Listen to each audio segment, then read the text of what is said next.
애굽에 관한 경고라. 애굽에 대해서 하나님께서 심판하실 것을 말씀합니다. 그럼 애굽이라는 나라는 어떤 나라냐? 지금으로 말하면 이집트 나라입니다. 근데 그 나라가 바로 시대가 되어가지고 온 세상을 통일하고 이스라엘까지 지배하는 그런 나라였습니다. 그런데 그 나라가 하나님께서 심판하시겠다고 하시는 겁니다. 그럼 하나님께서 심판하신 이유가 주로 뭡니까? 첫째는 우상 숭배요. 두 번째는 교만이었더라고 했습니다. 그래서 하나님께서 그 애굽을 치시는데 그들은 지금까지 모든 세상을 지배하며 큰 권력을 가졌고 또 그로 인해서 많은 부를 누렸고 또 부족함이 없는 많은 것을 누렸습니다. 그런데 그들이 섬기는 것은 태양신이었어요. 그런 그들에게 하나님께서 심판하시겠대요. 그런데 그 심판의 내용을 보면 그 나라의 가장 아프리카에서 큰 강이 있죠. 나일강입니다. 그런데 그 강을 말리시겠대요. 그 강을 말리신대요. 그럼 그 강을 말렸다. 그로 인해서 농사짓던 모든 사람들, 그로 인해서 고기잡이하던 모든 사람들. 오늘 성경 말씀 보니까 그 강가에 났던 갈대까지 말라 죽었다 하겠습니다. 그럼 어떻게 될까요? 그 땅에 있는 모든 사람들이 금은보화가 아무리 많아도 마실 물이 없다면 또 먹을 양식이 없다면 그들은 어떻게 살 거냐는 거죠. 그렇습니다. 그 나라에 있는 모든 사람들이나 또는 그 주변에 있는 모든 나라들이 다 그렇게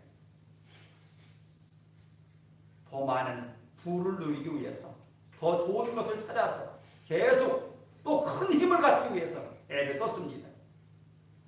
그런데 하나님께서 그들을 심판하시겠다고 하는데 저는 믿겨지지 않아요. 그런데 하나님께서 그들을 치시는데 여기 오늘 말씀 보니까 여호와께서 빠른 구름을 타고 애굽에 임하시리니 애굽의 우상들이 그 앞에서 떨겠고 애굽의 마음이 그 속에서 녹으리로다. 내가 애굽인을 격동하여 애굽인을 치리니. 그럼 여기까지만 보겠습니다. 애굽의 우상들이 그 앞에 떨겠고 하나님의 심판 앞에서 그 모든 우상들이 하나도 힘을 쓰지 못하고 그냥 망가집니다. 그 앞에서 떨겠고 애굽인의 마음이 다 녹아졌대요. 그런 표현이 이스라엘 백성들이 애굽에서 해방될 때 그들이 나가는 곳마다 하나님이 먼저 그 백성들을 치시지요. 그때에 저들의 마음이 다 녹았다고 그랬어요. 그런데 오늘 하나님의 심판 앞에 저들이 마음이 녹았대요. 또 애굽인을 격동하여 애굽인을 치리니 나라 안에 격동이 일어난대요. 그래서 그들을 친대요. 이 애굽이라는 나라는요 엄청 많은 지방을 다스리는 나라였어요. 그런데 제1대 왕조부터 6번째 왕조까지는 연합된 국가로 통일된 국가로 온 세상을 호령하며 삽니다. 그런데 그리고 났더니 그 나라가 형제와 형제가 나라와 나라가 이웃과 이웃이 다 분열되어서 42개의 지방 정부로 갈라집니다. 오늘 말씀 보니까 내가 애굽인을 격동하여 애굽인을 치리니 그 속에서 격동이 일어났대. 그래서 그 통일 왕국이 이렇게 여러 나라로 나눠지면서 서로 나라와 나라가 싸우기 시작합니다. 근데 그 전쟁도 누가 심판하심으로 됐다고요? 여호와께서 심판하심으로 그 나라가 그렇게 나뉘어 싸우더라는 겁니다. 형제가 형제를, 이웃이 이웃을 칠 것이며 성읍과 성읍이 나라가 나라를 칠 것이며 라고 되어 있어요. 우리나라도 분단 국가지요. 세계에서 유일하게 하나 남은 분단 국가입니다. 이 나라가 통일되는 것도 하나님의 은혜가 필요합니다. 사람들이 아무리 노력해도 하나님께서 허락하지 않으면 안 돼요. 그러기에 우리는 하나님의 뜻이 어디 있는지를 분별을 먼저 해야 돼요. 그리고 하나님께서 북한이라고 하는 그 나라를 어떻게 우리에게 붙여주실지를 우리 기도하면서 준비해야 돼요. 그래서 우리도 북한 선교를 위해서 기도하며 준비하고 있습니다. 땅끝까지 복음을 전하는데 한 나라, 한 민족을 우리가 구원하지 못한다면 그건 우스꽝스러운 모습 아닙니까? 그래서 우리는 북한이라고 하는 저 나라를 우리 손에 붙여달라. 저들에게도 구원의 길을 열게 해달라. 우리 기도해야 되는 겁니다. 애굽이라는 나라, 그렇게 온 나라를 호령하던 그 나라가 오늘 말씀 보니까 애굽인의 정신이 그 속에서 쇠약할 것이며 라고 했어요. 그들 마음이 혼매졌대요. 쇠약해졌대요.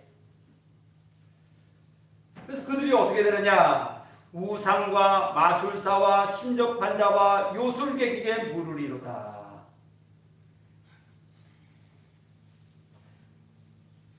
저들에게는 하나님을 향해서 기도하는 것이 아니라 우상 앞에 기도하며 마술사 앞에 가서 자기의 모든 계획을 묻고 신접한 자에게 가서 그걸 묻고 또 요술객에게 가서 자기의 앞으로의 일들을 묻는데, 여러분 우리나라는 안 그럴까요? 우리나라도 이 신접한 자들에게 가서 묻는 자들이 엄청 많아요.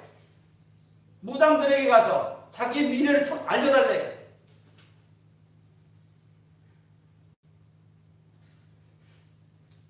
그래서 저들의 정신이 온전하지 못함에 쇠약하게 되고 공허하게 되고 쏟아져 버림이 된대요. 자기들이 자기 것을 계속 지켜나가야 되는데 다 쏟아져 버린대요.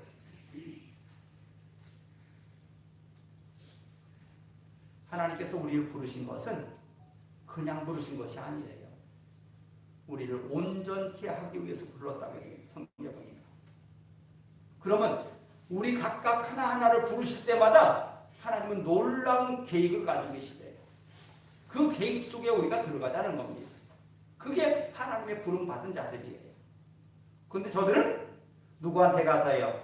우상에게 가서요. 마술사한테 가서요. 신접한 자에게 가서요. 요술객한테 가서 자기들의 미래를 물어본 거예요.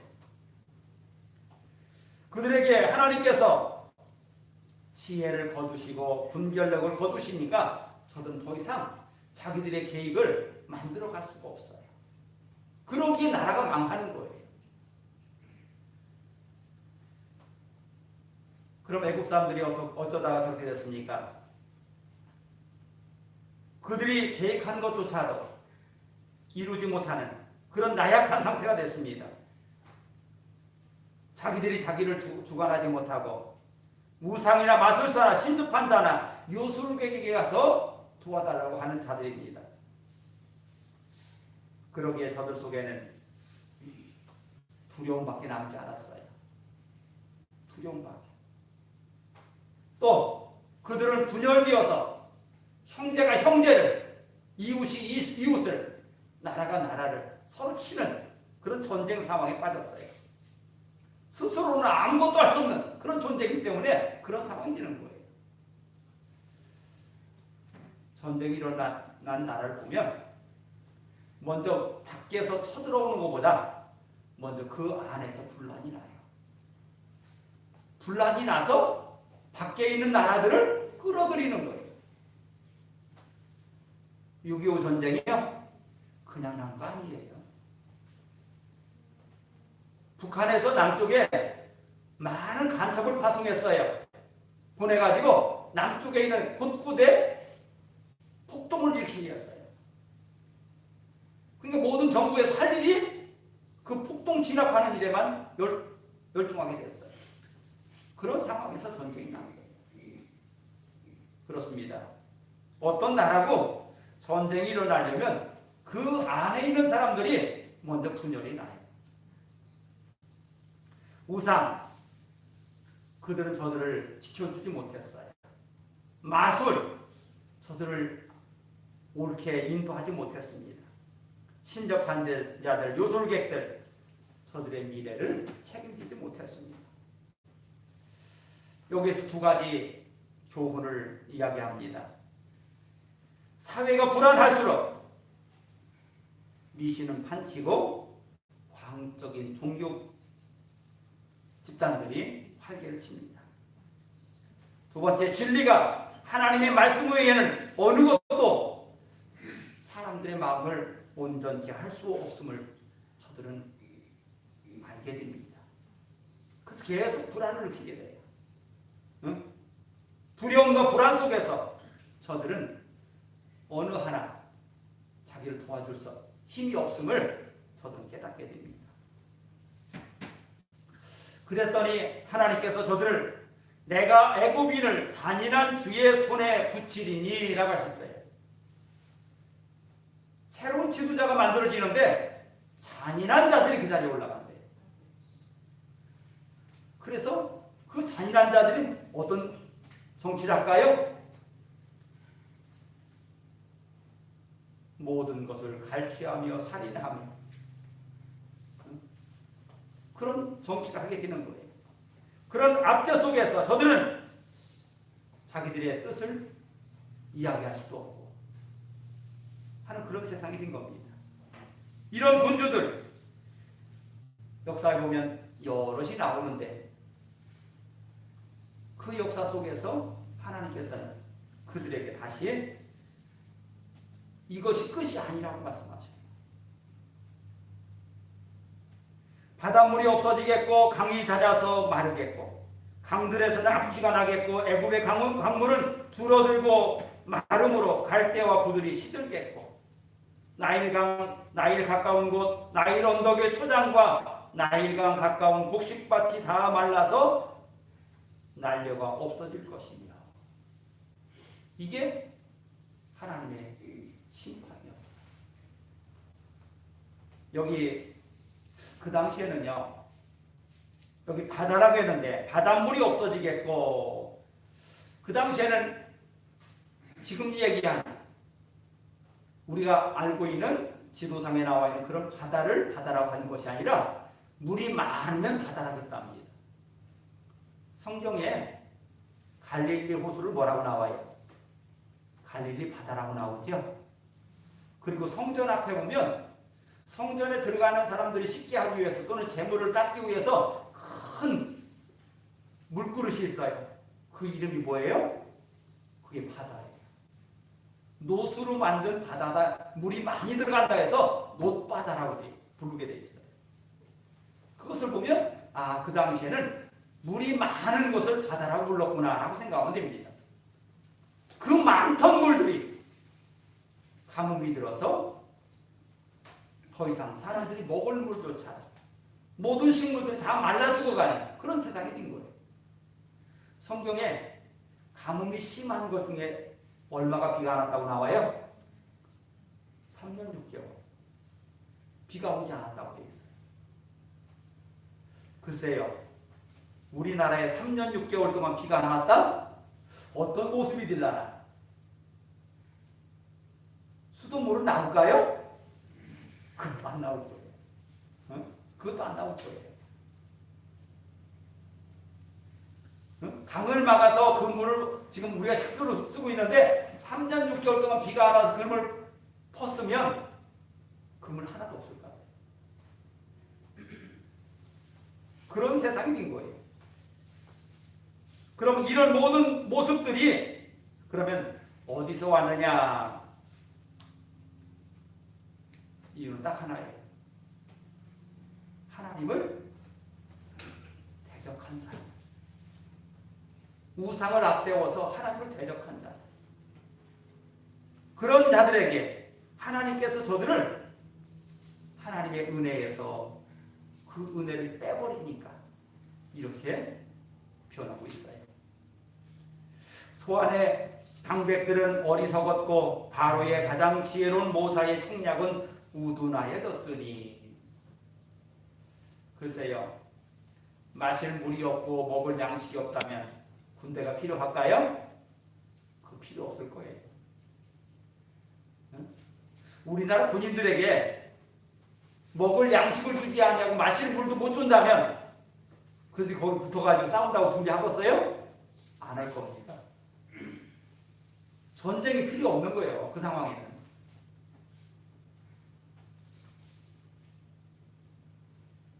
지금 지난번에 텔레비전에 보니까 미국이나 이렇게 안전하다는 그런 나라에서도 폭동이 일어나서 가게가 다 털리고, 가장 먼저 털리는 게 어딜까요? 마트래요. 마트. 먹을 것이 있는 곳. 비싼 것이 있는 곳이 아니라 먹을 것이 있는 곳이 가장 먼저 털린대요. 그런 상황. 가장 안전하다고 하는 미국에서조차도 그런 폭동이 일어났어요. 그럼 이런 모든 것을 하나님께서 은혜를 허락하지 아니하면 아무것도 이룰 수 없는 겁니다. 그러기에 오늘 성경은 저들이 하나님께서 그 모든 것을 거두시니까 이렇게 아무것도 거둘 수 없는, 또 마실 물조차 없는 그런 세상이 되어버렸어요. 그래서 여호와께서 그 가운데 어지러운 마음을 섞으셨으므로 그들이 애굽을 매사에 잘못 가게 함이 취한 자가 토하면서 비틀거림 같게 하였으니 애굽에서 머리가 꼬리가 되며 종려나무 가지가 갈대와 아무 할 일이 없으리로다. 이렇게 하나님께서 심판하시는데 그 속에서 저들이 할 수 있는 것은 딱 한 가지. 오늘 말씀의 결론은 그겁니다. 저들이 애굽 사람이나 아수르 사람이나 이스라엘 사람들이나 모두 다 하나님께로 기도하더라. 응? 여러분, 믿지 않는 사람들 갑자기 어떤 상황이 닥치면 뭐라 그래요? 아이고 하나님 불러요. 그들이 하나님 믿어서 그럴까요? 아니에요. 더 이상 견딜 수 없을 때 그들은 아이고 하나님 찾는 거예요. 그 이유는 딱 한 가지예요. 그 속에도 하나님께서 세 가지를 창조했잖아요. 무엇과? 몸과 영과 혼으로 만들었잖아요. 그들이 부인한다 할지라도 그 속에는 짐승들과 다른 뭐가 있어요? 영이 있어요. 그렇게 그 영들이 깨어지는 거예요. 모든 가장 심한 곤란에 빠지면 아이고 하나님 찾는 것이 바로 그 영들이 깨어지는 거예요. 여러분들이 전도할 때에 잘 먹고 잘 사는 사람 찾아가면 전도가 될까요? 어려운 사람 찾아가면 전도가 될까요? 그래요. 어려운 사람 찾아가면 전도가 쉬워져요. 잘 먹고 잘 사는 사람들은요, 교만해요. 그래서 하나님을 찾지 않아요. 자기 힘을 믿어요. 그렇게 하나님 찾지 않아요. 그런데 곤란을, 어려움을 당하고 있는 사람들은 자기들이 해봐서 안 됐거든요. 그렇게 하나님 찾는 거예요. 지금 오늘 하나님의 심판 속에 있던 이 애굽이 이제서야 하나님을 찾기 시작해요. 이게 성경이에요. 여러분, 우리가 이 땅에서 내가 잘 먹고 잘 사는 걸 기도하지 마시기 바랍니다. 왜? 그런 사람들 치고 하나님께 기도하는 사람 별로 없어요. 성경에 이런 기도가 나오지요. 내가 없어서 도둑질하지 않게 하시고 먹을 것만 입을 것만 있게 하시면 좋겠다 하는 기도가 나와요. 많아서 하나님을 부인하고 없어서 도둑질하지 않으면 그게 하나님의 복이다 라고 성경은 이야기하는 거예요. 어때요? 여기는 여러분들 다 복받은 줄 믿습니다. 복받은 거예요. 제가 어른들을 모시고 다니면서 그런 얘기를 해요. 이 나라가 이만큼 잘 살으니까 나라에서 노인들에게 뭐라고 하죠? 노령연금도 주고 하는 거지. 못 사는 나라에서는 그것도 못 준다. 그런 연금 제도가 가장 먼저 생긴 나라가 제가 볼 때는 공산주의 나라인 줄 압니다. 그런데요, 그러면 가장 공산주의 처음 시작한 나라가 어디예요? 소련이지. 공산주의가 뭐예요? 모든 것을 똑같이 나눈다는 제도잖아요. 그 다음에 그걸 만들어졌는데 나라 경제가 다 무너지니까 돈의 값어치가 떨어져요. 근데 똑같이 지금 한 30만 원 받지요? 한 사람 받는 것이. 근데 30만 원 받는데 시장 가서 물건을 사다 보면 한 번 사면 30만 원이 다 날아가는 거예요. 그런 상황이 되는 거예요. 나라 경제가 안 좋으니까. 받는 것은 깎은 것이 아니에요. 받는 건 똑같이 주는데 값어치가 떨어지는 거예요. 여러분, 이 나라가 잘 사는 것이 그냥 우리가 노력해서 산다고 생각하지 마시고 하나님께서 쓰시고자 하기 때문에 이 나라를 이만큼 잘 살게 만든 줄 믿습니다. 우리나라가 세계에서 유일하게 도움을 받던 나라에서 원조를 받던 나라에서 지금 원조를 해주는 나라가 됐어요. 근데 세계에서 유일하게 처음 만들어진 나라예요. 그렇게. 그럼 이것이 어디서 이런 은혜가 왔을까? 저는 그 첫째를 선교에서 봅니다. 우리나라 교회들이 많은 것을 가지고 있기 때문에 선교한 게 아니에요. 우리가 받았으니 우리가 베풀어야 됩니다 라는 마음을 가졌기 때문에 한 거예요. 제가 여러분들의 도움 속에서 라오 코리안 대학에 이사로서 활동을 하고 있어요. 그런데 그 대학을 만든 사람들의 마음이 뭔지 아세요? 옛날 우리나라가 100년 전에 선교사들이 와서 이 나라에 학교를 지어주기 시작했어요. 또 병원을 만들어주기 시작했어요. 그것을 이제 우리가 갚을 때가 되지 않았느냐라고 하면서 그 사람들이 다른 나라에 학교를 지어주기 시작한 것이 20년 전이에요.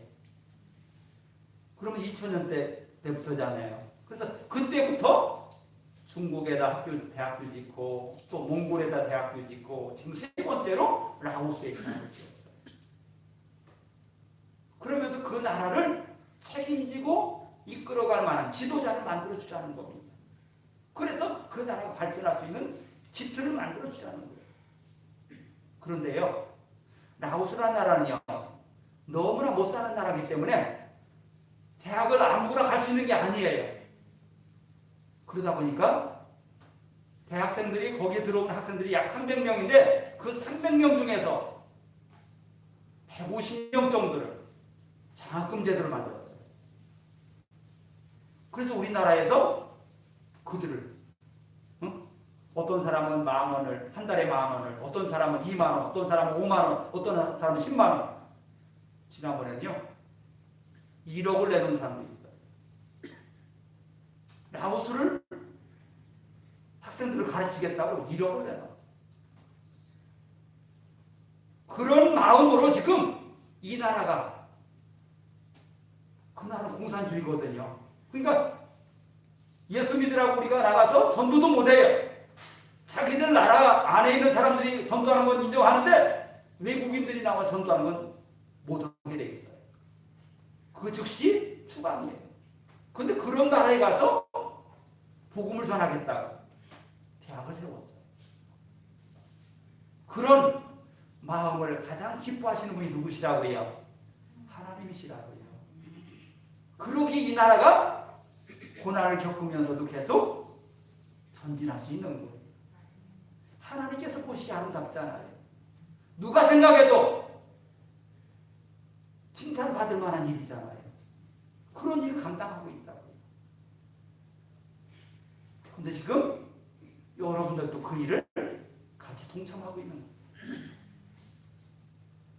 여러분, 여기 애굽이라는 나라, 이렇게 온 나라가 다 망가지고 더 이상 먹을 것도 없고 전쟁뿐인 그런 나라, 그 성읍에서 이제 여호와를 경배하며 여호와 앞에 제물 드리고 예물 드리는 그런 예배가 시작이 됩니다. 그런 고난을 겪고 나니까 오직 하나님만이 그 구원할 수 있는 분인 것을 저들이 깨닫게 돼요. 온 세상을 지배하던 아수르가 하나님을 찾기 시작해요. 이스라엘 백성들, 그들 떠나 하나님을 떠났었잖아요. 그래서 애굽에 의해서 지배받고 있잖아요. 그런데 그들도 하나님을 찾기 시작해요. 그러니까 지금 이 모든 고난이 여러분에게 내가 오늘 지금 고난에 있다고 생각하십니까? 그 고난이 나를 더욱 하나님께로 가까이 가게 하는 그런 길인 줄 믿습니다.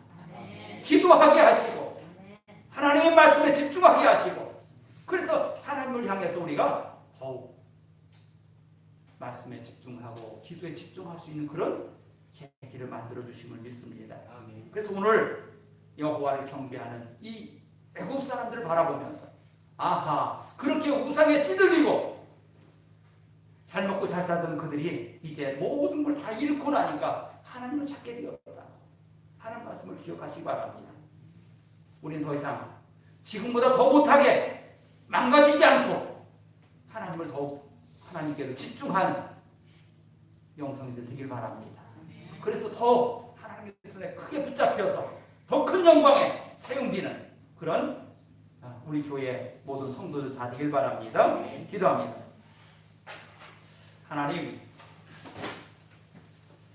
하나님께서 온 세상을 지배하던 바로의 나라 애굽을 흔드셨습니다. 그들을 치셨습니다. 더 이상 먹을 것도 없고 마실 물조차 없고 바다에서 물고기 잡던 어부조차도 다 실망하였습니다. 그 속에서 저들은 오직 하나님만이 저들을 건져낼 수 있는 분인 것을 깨달았고 하나님을 향해서 예배하고 찬양하며 경배하는 자들이 됐습니다. 그러자 하나님은 저들을 회복해서 하나님의 영광 가운데 온 세상을 향해서 복음이 외쳐지는 말씀이 살아있는 그런 나라가 되게 하십니다. 하나님, 이 나라의 민족을 많은 고난 속에서 지금까지 인도하셨습니다. 또 온 세상을 향해서 복음을 전하는 그런 선교의 나라가 되게 하심을 감사합니다. 이 사명 잊어버리지 않게 하시고 깨달아서 더 큰 일들을 감당하며 온 세상을 향해서 복음을 외치는 의의 나라가 되게 하여 주시옵소서. 미국이 그 일을 감당하다가 지금 많이 힘이 빠졌습니다. 이 나라가, 이 대한민국이 그 일을 감당하게 하시고 또한 중국이 그런 일들을 감당할 수 있는 나라가 되게 하여 주시옵소서. 땅 끝까지 복음을 증거하며 주님의 나라를 이루는 주의 백성들 되게 하여 주시옵소서. 예수 이름으로 기도했습니다. 아멘.